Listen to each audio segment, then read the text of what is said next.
C'est son prénom, Caramel. D'accord? Donc Caramel, on peut lui faire des caresses à Caramel. Caramel, Cookie et Monsieur Dupont sont les stars aujourd'hui. Françoise est intervenante en médiation animale. Elle se rend dans les instituts médico-éducatifs avec ses petits compagnons. Le but, offrir un moment de détente à ces enfants en situation de handicap. C'est aussi un moyen de les faire progresser. On peut travailler la valorisation de l'enfant, le fait de le responsabiliser, de s'occuper de l'animal. On peut travailler sur tout ce qui est concentration, le fait de donner à manger, d'attendre que l'animal il arrive. Il faut du temps, donc c'est pas évident pour l'enfant d'attendre.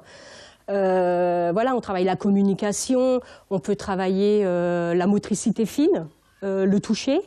Tout ce qui est le sensoriel, ici, avec ces enfants-là, on l'a vu. On travaille sur le toucher de la litière, on va travailler voilà, le toucher aussi de l'animal, quoi. Chaque enfant découvre les lapins et le cochon d'Inde à son rythme. Des rires ou de la crainte, toutes les réactions sont observées. C'est ça qui nous intéresse, c'est de voir comment l'enfant réagit, comment il arrive dans l'activité, comment il réagit une fois que l'animal est là. C'est très riche pour nous d'observer tout ça, c'est pour ça qu'on filme et qu'on prend des photos pour pouvoir analyser après. C'est un médiateur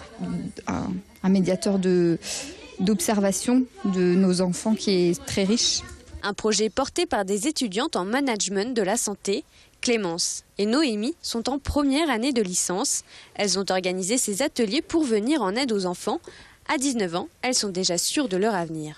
Ça nous conforte dans l'idée de cette voie, de continuer dans cette branche. Pouvoir aider des enfants en difficulté et les voir progresser ou même s'épanouir de leur quotidien, c'est vrai que c'est fabuleux. La médiation animale se développe de plus en plus dans les instituts. Françoise compte bien revenir avec ses bêtes à 4 pattes pour le plaisir des plus petits.